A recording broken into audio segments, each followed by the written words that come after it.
Box খাটটা total নষ্ট হয়ে গেছে। বক্স খাট, আলমিরা সব, তোষক যা আছে একদম। আসলে বন্যা এক পরিস্থিতি ছিল, কিন্তু এখন বন্যা পানি আস্তে আস্তে নামার পরে যে পরিস্থিতি, এটা আরও বেশি ভয়াবহ। তো বন্যা কি অবস্থা করে রেখে গেছে মানুষের ঘর দরজা, মালপত্র, এটা একটু দেখব। আজকে আসি আমরা ছাগলনাইয়া ফেনীর হরিপুর গ্রামে, মেশকাত পড়ে জামিয়া জমিরিয়া, আমাদের আল্লামা ফরিদুদ্দিন আল মোবারক সাহেবের মাদ্রাসায়। আমরা আজকে আর রায়হান পরিবারের পক্ষ থেকে হুজুরের মাদ্রাসার জন্য এবং এলাকার আলেমদের জন্য 2 লক্ষ টাকা নিয়ে আসছি আমাদের ফান্ড থেকে, ক্যাশ। এই টাকাটা দেবো আমরা 50টা পরিবারকে 3000 করে দেবো, আর বাকি টাকাটা আমরা জমিরিয়া মাদ্রাসায় দিয়ে যাব। এই ঘরটার কথা হুজুর বলছেন অনেক খারাপ অবস্থা, একটু ঘরটা আমরা দেখি। তোমার নাম কি আব্বা? মাহমুদুল হক মাসুম।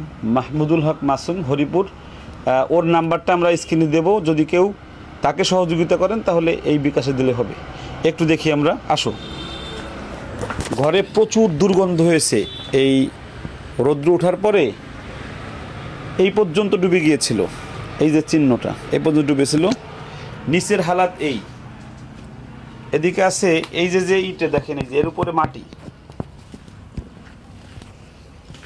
এদিকে বক্স খাটটা টোটাল নষ্ট হয়ে গেছে। বক্স খাট, আলমিরা সব, তোষক যা আছে একদম টোটাল নষ্ট হয়ে গেছে। অর্থাৎ এই ঘরে শুধু এই রুমটাই প্রায় 1 লক্ষ টাকার মাল নষ্ট হয়েছে।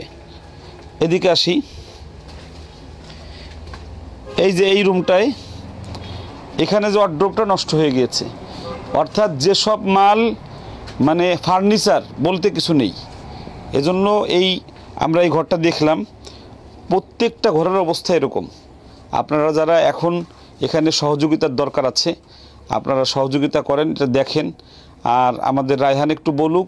আমরা আছি ফেনীতে, আর আজকে এতদিন তো বন্যার পানির অবস্থা দেখলাম, আপনারাও দেখেছেন, কিন্তু এখন দেখছি যে আসলে বন্যা এক পরিস্থিতি ছিল, কিন্তু এখন বন্যা পানি আস্তে আস্তে নামার পরে যে পরিস্থিতি, এটা আরও বেশি ভয়াবহ। মানুষের ঘরবাড়ি নষ্ট হয়ে গিয়েছে। এই জায়গাটা টোটাল ওঠাই ছিল একদম, না? এই আমার মাথার উপরে পানি ছিল। আসো তুমি আসো, মাথার উপরে পানি ছিল। দেখেন আল্লাহ এত পানি কোথায় নিয়ে গেল। এই মাত্র 5 দিন 7 দিন আগেও এখানে পানি ছিল ওঠাই, একটু পানিও এখন নেই। তবে পানি চলে গেছে। এই যেদিকে একটু কিতাবগুলো দেখাও, একটু কিতাবগুলো যে নষ্ট হয়েছে। কিতাবগুলো শুকাইতে দেওয়া হয়েছে মনে হয়। না, ওটা শুকালে মনে হয় কাজ হবে না। এখানে কিতাব আছে, বই আছে, না কাজ হবে না। এটা নুরানি পদ্ধতি, এটা হলো রিয়াজুস সালিহিন। এ খোলা যাচ্ছে না। অর্থাৎ শুকালেও যে এটা ভালো হবে এরকম মনে হয় হবে না। এই যার ঘরে যত কিতাব বই পুস্তক ছিল সব ধ্বংস হয়ে গেছে। পানি এখনো মোটামুটি আছে। বিশেষ করে আমার ভাইরা যারা আছেন, যাদের ঘর নষ্ট হয়েছে, তারা যেন ধৈর্য ধরার মাধ্যমে যেন আবার ভালো একটা বাসস্থান খুঁজে পায়, আমরা সে প্রত্যাশা রাখি ইনশাল্লাহ। এখানে যে বাসগুলো, একজন মানুষ, পানি ছিল এই পর্যন্ত, না? এই সাঁকোর উপরে এই পর্যন্ত পানি ছিল।